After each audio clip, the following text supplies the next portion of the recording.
अक्सर हम टीवी पर अर्थव्यवस्था के बड़े बड़े आंकड़े देखते हैं। जीडीपी बढ़ रही है, नंबर्स स्ट्रॉन्ग लग रहे हैं और बाहर से सब कुछ एकदम बढ़िया लगता है। लेकिन क्या ये मैक्रो इकोनॉमिक नंबर्स किसी जमीनी सच्चाई को, किसी माइक्रो लेवल के क्राइसिस को छिपा रहे हैं? क्या आम घरों की दहलीज पर कोई बड़ा फाइनेंशियल क्राइसिस पनप रहा है जिस पर किसी का ध्यान नहीं है? चलिए आज इसी सवाल की तह तक जाते हैं। आज के इस विश्लेषण में हमारा पूरा फोकस इसी मैक्रो माइक्रो डिस्कनेक्ट पर है। हम समझने की कोशिश करेंगे कि नेशनल लेवल के इंडिकेटर्स और एक आम घर पर चढ़े कर्ज के बीच जो एक गहरी खाई बन रही है, उसकी असली वजह क्या है।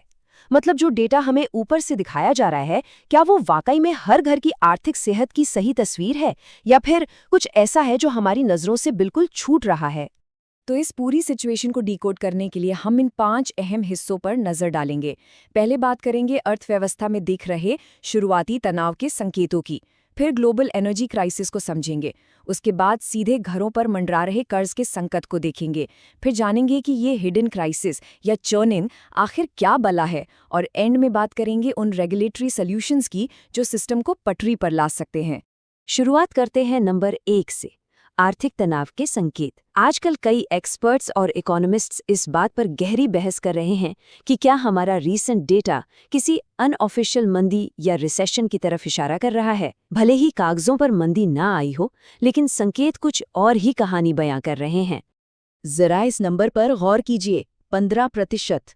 पीरियाडिक लेबर फोर्स सर्वे के मुताबिक जनवरी से मार्च वाली तिमाही में 15 से 29 साल के युवाओं के बीच बेरोजगारी दर 15% दर्ज की गई है। ये कोई छोटा मोटा नंबर नहीं है। ये अर्थव्यवस्था का वो हिस्सा है जहां डिमांड और एनर्जी बिल्कुल पीक पर होनी चाहिए, लेकिन वहां नौकरियां ही नदारद हैं। और टेंशन सिर्फ नौकरियों तक ही सीमित नहीं है। करेंसी के मोर्चे पर भी दबाव साफ है। रुपए की वैल्यू गिरकर 95.73 के लेवल को छू चुकी है। इसके साथ ही इकोनॉमी के जो 8 सबसे अहम कोर सेक्टर्स हैं, उनकी ग्रोथ भी लुढ़ककर महज 2.3% पर आ गई है। मतलब हेडलाइन जीडीपी नंबर्स भले ही कितने भी मजबूत क्यों ना दिखें, सतह के नीचे कुछ बहुत सीरियस हलचल हो रही है। और यही वजह है कि 7.8% की ऑफिशियल जीडीपी ग्रोथ सबको महसूस नहीं हो रही। कारण बिल्कुल सामने है।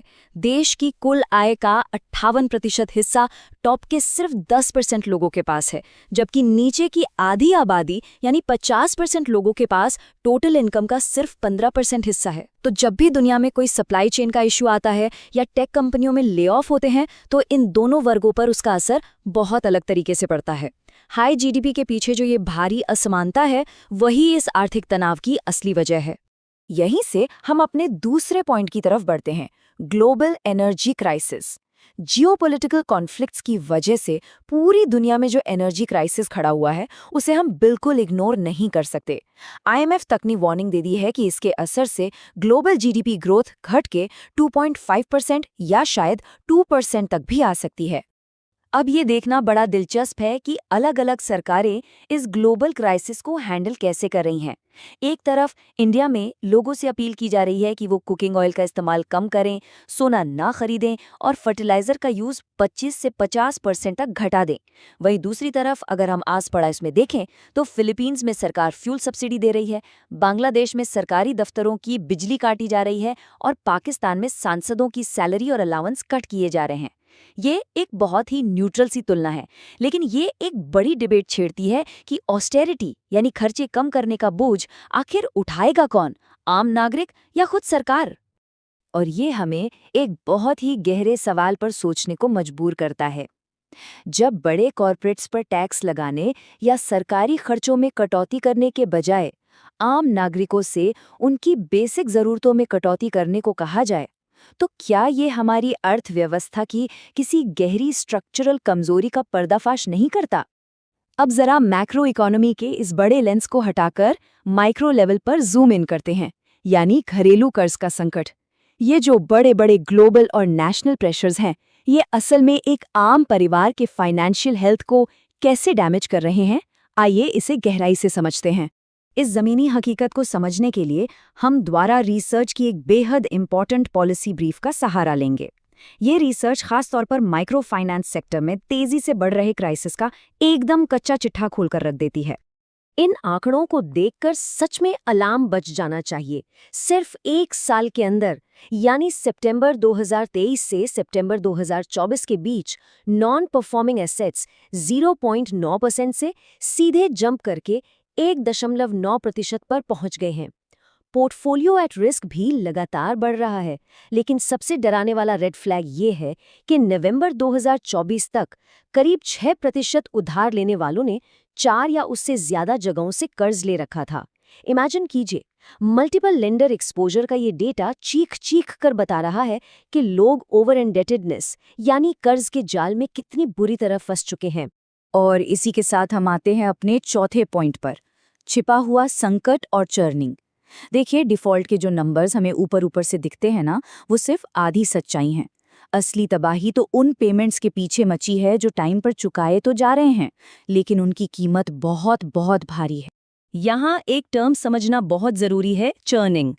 चर्निंग का सीधा सा मतलब है कि अपनी पुरानी ईएमआई या कर्ज को चुकाने के लिए एक नया कर्ज ले लेना। ये डेस्परेशन में उठाया गया एक ऐसा कदम है जो ऑफिशियली तो सब कुछ नॉर्मल दिखाता है क्योंकि पेमेंट टाइम पर जा रही है, लेकिन असलियत में ये अंदर ही अंदर एक बहुत बड़े बैंकरप्सी या दिवालियापन को छिपा रहा होता है। अब जरा इस जंप को देखिए। जनवरी 2021 में करीब 10.82% परिवार ऐसे थे जो अपना पुराना लोन चुकाने के लिए नया लोन ले रहे थे। लेकिन मई 2024 आते आते ये नंबर छलांग मारकर 26.77% हो गया। इसका सीधा सा मतलब ये है कि आज 1/4 से भी ज्यादा परिवार सिर्फ अपने पुराने कर्जों से बचने और जिंदा रहने के लिए और ज्यादा कर्ज ले रहे हैं। तो फिर इतना सारा पैसा आखिर जा कहाँ रहा है? इसका जवाब छिपा है सोशल रिप्रोडक्शन में।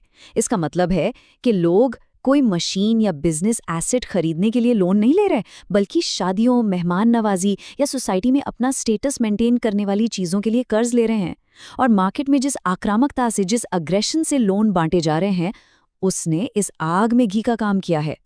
तमिलनाडु में की गई एक स्टडी के ये आंकड़े बिल्कुल आंखें खोलने वाले हैं।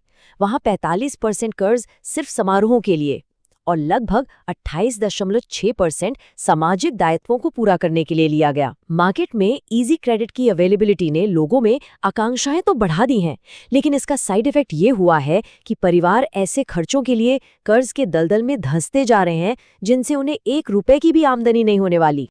तो क्या इसका कोई हल है? हमारे 5वें और आखिरी हिस्से में हम इन्हीं प्रस्तावित रेगुलेटरी सॉल्यूशंस पर बात करेंगे। वापस सिस्टमैटिक लेवल पर जाकर देखते हैं कि रिजर्व बैंक जैसी संस्थाएं इस छिपे हुए क्राइसिस के चक्रव्यूह को कैसे तोड़ सकती हैं। रिसर्च पेपर में रिजर्व बैंक को कुछ बहुत ही सॉलिड शॉर्ट टर्म सुझाव दिए गए हैं। सबसे पहला, सीधे कर्जदारों का सर्वे करके इस स्ट्रेस की असल सच्चाई पता की जाए, क्योंकि ऑफिस में बैठे बैठे जो डेटा आता है वो इस छिपे हुए दर्द को नहीं पकड़ सकता। दूसरा, जो लोग बुरी तरह फंस चुके हैं उनके कर्ज को रीस्ट्रक्चर करके उन्हें तुरंत राहत दी जाए। और तीसरा, कोई भी नई पॉलिसी पूरी तरह लागू करने से पहले रेगुलेटरी सैंडबॉक्स टेस्टिंग के जरिए उसके असर को परखा जाए। डेटा रिपोर्टिंग को लेकर भी एक बहुत प्रैक्टिकल सजेशन है। फिलहाल सिस्टम ये है कि लोन का डेटा क्रेडिट इन्फॉर्मेशन कंपनियों तक पहुंचने में करीब 15 दिन लग जाते हैं। इसे बदलकर डेली रिपोर्टिंग करने का प्रस्ताव है। रियल टाइम डेटा होने से लेंडर्स तुरंत देख सकेंगे कि क्या किसी शख्स ने आज ही किसी और कंपनी से भी लोन उठाया है। इससे वो इनविजिबल लोन स्टैकिंग यानी लोगों को एक के ऊपर एक कर्ज लादने से तुरंत रोका जा सकेगा।